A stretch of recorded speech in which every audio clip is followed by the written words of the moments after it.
quelque chose qui va vraiment arriver, qui va le permettre, s'il garde son poste, de travailler. Donc on pourra être avec lui puisque c'est l'un de nôtres. Maintenant, qu'il n'y a pas l'amalgame en disant pas que non, on soutient le pouvoir des Kabila. Non, si on va le soutenir, on soutient son gouvernement à lui, de Badi Banga, pour combattre le système kabiliste. Maintenant, vu aussi qu'il y a cette ouverture qui vient de se faire aujourd'hui, on ne sait pas réellement si son poste ne va pas risquer de sauter, puisque maintenant le renseignement qui arrive en force, donc on ne sait pas réellement à la sortie de cette nouvel dialogue qui vient de se créer, est-ce que Badi Banga il restera là, ou peut-être le renseignement va prendre la primature avec un nouveau Premier ministre. Donc, on ne sait pas trop, puisque... Vous proposez quoi dans la foulée, vous proposez quoi? Je ne propose rien du tout. Oui. Qu'est-ce que vous souhaitez alors? Je n'ai pas la main, donc je laisse nos grands frères finir leur dialogue.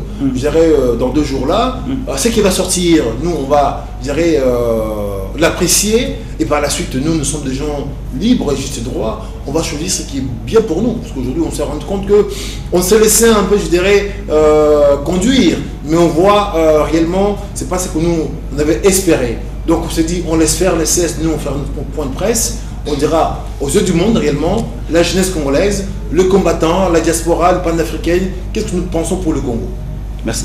On a beaucoup de Lelo, chance nous qu'on peut ça la première ministre c'est Badi Banga. Et puis, est-ce que peuple kotalo lelo, les tirs ni nous ko sala na seni na biso na étape auto comme il est. Bon, vraiment pour Ngai, nazala au Christo. Mais na pointé musapi na ba mpaka biso nyonso ya ba confession religieuse au bangonde batie Corneille Nangaa.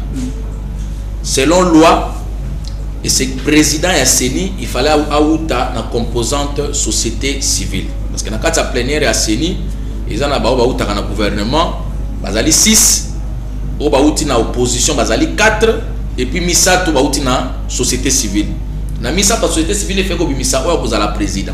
Baton va proposer qui Corneille Nangaa. Ils ont 7 confessions religieuses sauf l'église catholique. Il faut que papa wana molimo va se sentir responsable de makambo Corneille Nangaa za kusala. Corneille Nangaa za ko faciliter biso ko sala élection te azali ko compliquer situation. Na ndeni na pesa exemple. Oui. Na 2005 en 8 mois ça veut dire de juin à février, tu enrôlas qui 25 775 000 électeurs en 8 mois. En 2011, du 15 mars au du 9 mars au 15 juillet, Pasteur Ngoï Mulunda a enrôlé 32 millions d'électeurs en 4 mois. Mais en 4 mois, en 5 mois d'ailleurs, Corneille Nangaa a enrôlé 500 000 électeurs na Ubangi. Ça veut dire même pas le 1/10. Il y a Oyo Ngoï Mulunda Sala qui n'a même période de temps. Donc on comprend manifestement que Moutoyo a besoin de l'élection salamate. Yemoka bimisala kibiso budget le plus cher. Élection en 2011 écoute kibiso environ 700 millions de dollars. Ya bimisala kibiso budget à 1 milliard 200 millions. Ça veut dire 500 millions de plus. Tant que outil dialogue a changé les sous selon 1 milliard 200 et commis 1 milliard 800 millions de dollars. Or, budget à Congo a négo 4 milliards 6. Ça veut dire que Tokozala matériellement dans l'impossibilité. Il y a beaucoup qui ça 1 milliard 800 millions de dollars pour l'élection Salamana 2018. On est allé place à une technicité naïe à tirer mon service Yamabe. Avec un budget comme Yalelo, il y a pas que Congo dépense chaque année 1 milliard 300 millions pour nous recevoir à Liban. Avec un budget à 4 milliards et demi.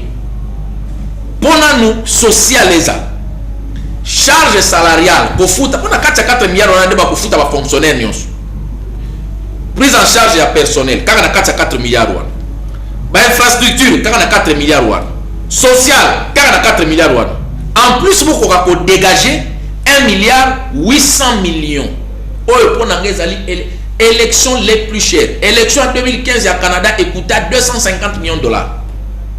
mais biso to sala élection na 1 milliard 800 millions wana ba chiffre ya Corneille Nangaa. Donc pour Nangai Corneille Nangaa au lieu à faciliter mboka tokende liboso aza kozomisa mboka sima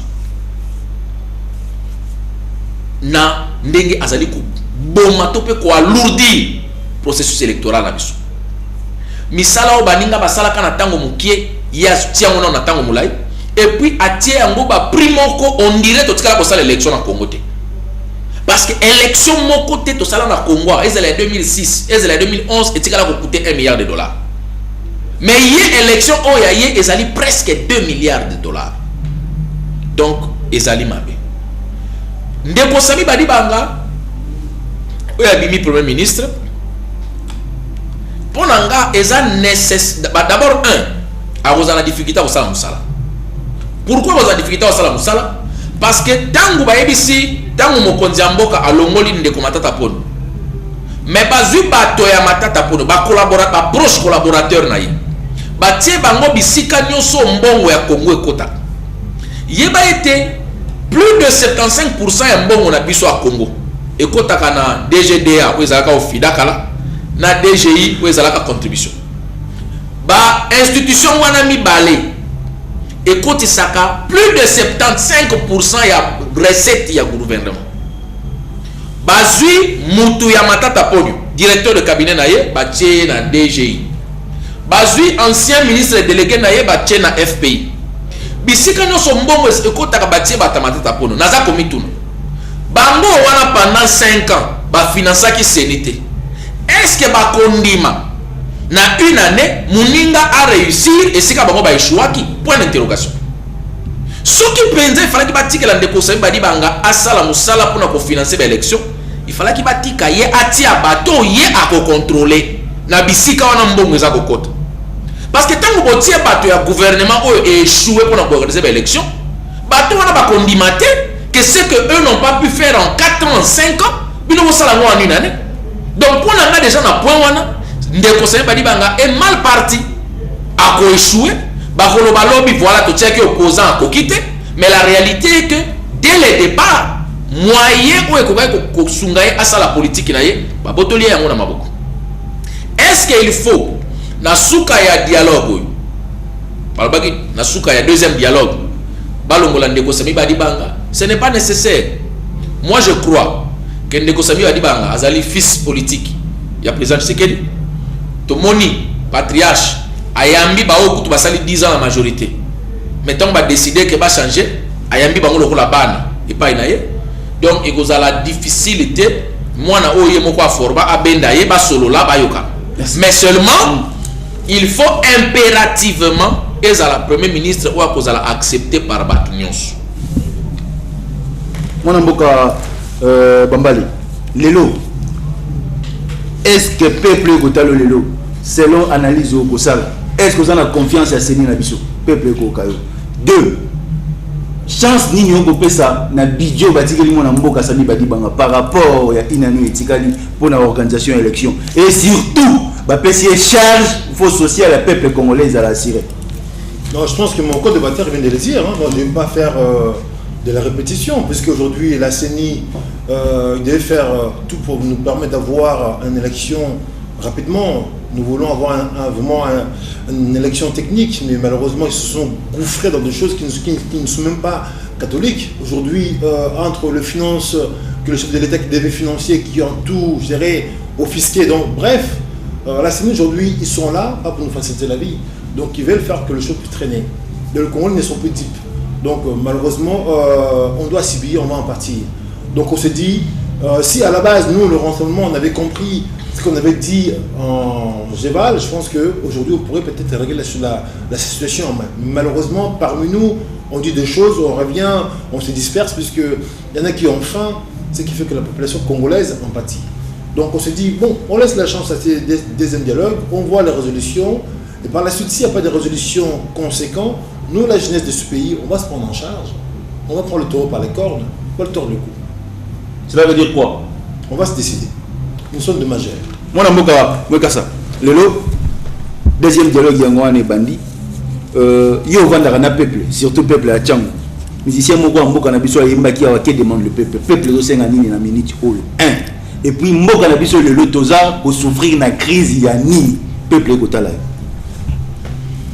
Vraiment question oyo soko leki pa ba mama na biso baza koteka makala na coin baza koteka fufu bakopesa ya peuple azana nzala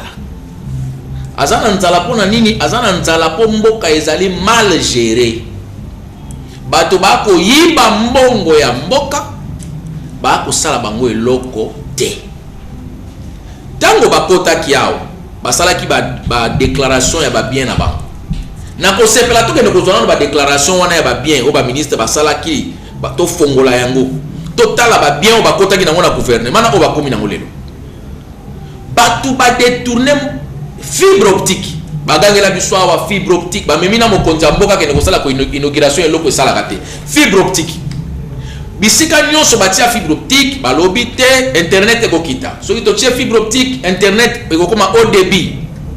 Mais aujourd'hui nous avons l'internet le plus cher au monde.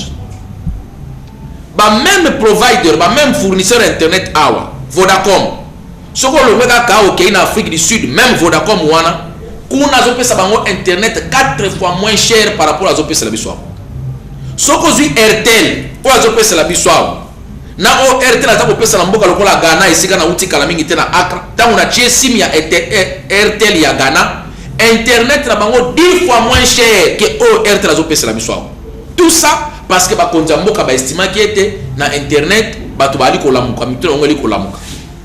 Même on a dépensé des millions de dollars pour na kosomba fibre optique makamna zo lo boy lo bama na parlement ba rapport écrit les exemples qu'on a inventé et si quand fibre optique on a bandé kosomba ngo $20,000 le kilomètre gouvernement congolais a foutu $53,000 par kilomètre à fibre optique yo siko satala kilomètre ko banda mwanda tia wa ça fait combien de kilomètres siko bato balié 53,000 ne sika ya 20,000 bakanga ata mutu moko te 260 millions de dollars ya FPI ezali fonds de promotion de l'industrie mbongo esengelaki yo sali ma boutique no soudira ma bende ozana besoin ko somba matériel okoyo kotisi dossier ba pesi au crédit osombi matériel soudire na yo komi moi mini industrie o futa muke bango kuna ko ba pesa yo faut la muta politique il faut recommandation ya X et Y ba bimisi 260 millions ba pesi na ba politicien ba sala na ngwa industrie te mais bakokanga ata mutu moko te parce que ce sont des intouchables.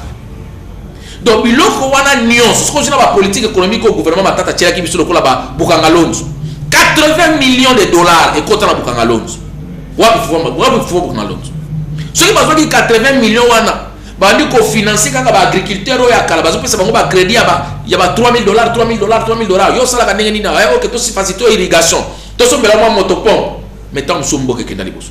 C'est-à-dire les autres allient na passi parce que ba kondi bâtir système économique ya mabe ba bombi tissu économique ya mboka lelo yo ka lisusu commerçant ya munene ya congolais économique kaka ba Mohamed ba Ahmed oleki boy Shoprite bi économie nyonso ya mboka na maboko ba étranger ngana uti na kimpese na ba Congo na kuti ba chinois est-ce que Congo la ko longwa ke na Chine na intérêt que ko tia boutique na kimpese ya ba chinois loi et lobby les petits commerces ils ont réservé na ba congolais ils ont gâté mutu na lobby ngai yves mwekasa na lobby angote c'est la loi mais les lois chinois côté kana lutu siko ndenge nini mama na biso ko longwa na ngaba akia sombi na zando aya côté kana ngaba po chinois la ndieti na ngaba merci paiement na parce que la télévision c'est le temps de clore émission deuxième émission ezali mwana mboka bambali raison d'être ba combattant ezabani parce que bino lelo botiki poto parce que bokena poto ko luka bozuite boye Kinshasa yo ningo vandia wa lelo okaso mona mboka le président de la République Joseph Kabila Kabanga a pêché au poste makanisi on nyozo yo dans moto bungi wana question wa diba mboka batuni et puis lelo bino bopekisi ba mboka misusu na kati ya Congo ba ke no betaka musique libanda pourquoi tu veux répondre peuple bon je vais vraiment t'aider à te rectifier hein pour ma part est-ce que vision dans derrière poste était pas au poste oui Nazoganga te peuple ne retourne la question. Oui, répondre peuple. Oui. Je vais rectifier. Oui. Pour ma part, je m'en sors très bien. Chef d'entreprise à Paris et au Congo. Congo plus de 200 salariés, à Paris plus de 250 salariés. Donc je ne suis pas un combattant seulement qui tape sur les gens. Je suis un combattant intelligent, intellectuel. Donc en France, je combats dans un mouvement qui s'appelle MIDC, marron, unité, courage, du Congo en tant que panafricain. Aujourd'hui, notre souci est que le Congo devient un état de droit. Nous ne sommes pas là seulement à faire du bruit bêtement. On veut que vous qui êtes restés ici, que vous voulez mieux. Vous voyez, moi aujourd'hui, je peux rentrer à Paris, j'ai du boulot, j'ai à manger. Mais j'ai quitté ce pays depuis le mois d'avril, je suis resté parce que je crois à ces combats. Je voulais réellement que... Parce que c'est une nationalité, vous nous avez dit ça, mon cher. Vous savez, malheureusement, je suis mené combat en Angola.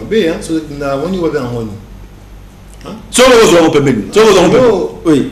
Malheureusement, toi, la télé, comme tu as contrôle, tu as boulot, tu as catch. Peuple Gotal. Moi, ma réaction, c'est le peuple Gotal. Est-ce qu'elle a changé? Oui. Est-ce qu'elle a mis caché? Je ne me cache pas, mon cher.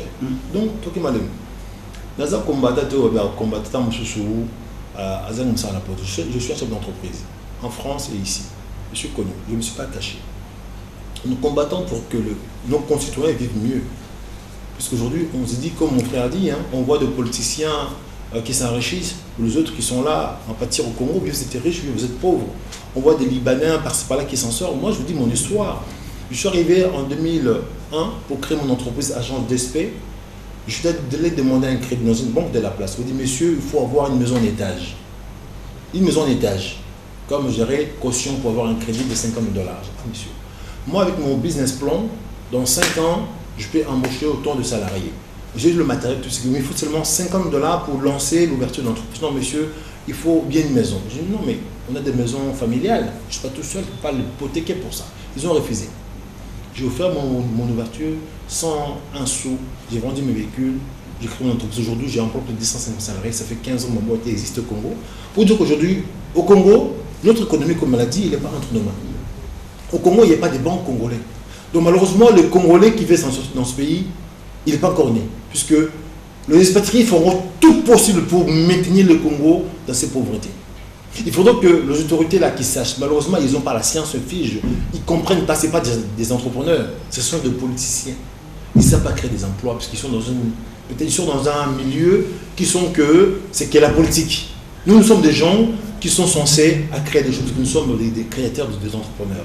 Donc si aujourd'hui, ces gens-là, ils ne nous font pas des entrées, ou bien ils ne font pas des ouvertures, on ne pourra pas aider le Congolais à s'en sortir. Nous, on a besoin de créer une deuxième classe créée par des Congolais pour des Congolais. Sans ça, le Congo, il restera toujours là, entre le main des étrangers qui vont pouvoir donner des ordres, et nous, nous sommes là pour subir. Nous, nous combattons pour ça. On veut que le Congo devienne un état de droit. Ok, le fils lambda peut demain s'en sortir et créer aussi un shop et embaucher aussi un Congolais. Et c'est entre nous. C'est pas mauvais. Moi qui vis en France, ça fait 25 ans, on m'a dit, monsieur, bienvenue Bambalé, la France aux Français, vous êtes immigrés. J'ai dit le mot, je suis immigré. Mes enfants sont français, moi je suis immigré. J'ai dit, oui monsieur, j'assume. Mais j'ai aussi mon pays là-bas. Merci. Nous sommes arrivés à la fin. Voilà. Parce que la télévision de l'État. Constitution, monsieur, c'est clair. Après le 19 décembre, le Raïs, le chef de l'État, a dit avec le président de la République, nous avons invité dans la question manquante, à une minute. Monsieur Mokassa, après le 19 décembre, le président de la République reste en fonction. Votre analyse, votre point de vue. Parce que la Constitution est commande. Bon. Une minute. Oui, Cour constitutionnelle a besoin qui arrêt. Oui. Même si on a partagé ma motivation à arrêt, mais ils ont arrêt à Cour constitutionnelle. C'est normal. Oui. Tous obligés à respecter en gros. Mais seulement j'espère que l'égalité au président va continuer pour le 19 décembre et que la légalité où est outina masolo baza ko sala sikona dialogue et non pas l'égalité mo ko ezali imposée par la justice. Donc il faut na masolo ba ko sala dialogue ndé ba leader ya mboka. PFI Pas gouvernement Sami Badi Banga. Sami Badi Banga c'est un tombeau blanchi, mais si c'est touche, mais tout sera boué. Gouvernement ebimi jour nini et puis heure nini. Voilà. Vous comprenez? Et puis gouvernement au point de vue nanga parce que je suis congolais, fallait comment dirais-je, costaud pour été 67 fallait attendre 67 personnes. Voilà. Les athées, budget à faire des installations. Chaque ministre a fait des installations dans le cabinet de Mobimba. Pourquoi ne pas faire appel à 30 ou 20 personnes? 67 personnes. Billy Kapesa, vous donnez raison, ceux qui disent que le dialogue nous sommes congolais sous un partage du gâteau. Je ne donne pas raison parce que moi je suis l'église au milieu du village. Nous sommes en train d'observer d'abord. Mais parce que sinon, résolution nanga, voilà. Vision nanga, une résolution à souka le dialogue à Senko. Non, parce que si vous regardez un peu Bakiyo sur la côte il y a Bakiyo côté qui n'a au Bazar qui n'a dialogue il y a OIA, c'est une façon pour le gouvernement pour remisser Batouana. Tout le monde va figure de marque sauf le président Vital Kamerhe à côté, mais au moins son parti l'INC est représenté. Je crois ils ont 5 ministères, je crois. J'ai vu il y a Kangoudia, l'honorable Bosch, il y a tout ça, et puis il y a le vieux José Makila, bien que gouverneur, mais tout le monde est vice-PR, on a vu Jean-Lycée Mbouissa, on a vu celui-ci, notre vieux parti travailliste, Steve Mbika et tout ça. Toutes les figures là, au Bazala qui ont un abango, tout le monde. Pourquoi même le vieux Mbouta Zara Sourbero à Koti. Pourquoi ne pas faire appel à une nouvelle classe politique? Voilà, parce que moi je m'attendais peut-être qu'on allait pas chercher des gens dans Bazala. Comme les capitaines expérience dernière partie, il y a quand même 2 chaînes. Maintenant, c'est la partie dans la docteur Sélé. On s'attendait peut-être sans pour autant arracher aux paroles. Mais dans le parti politique, il y a la vie ou la président de la Ligue des jeunes Bazala. Voilà. Pourquoi ne pas donner place? Moi, je vais travailler.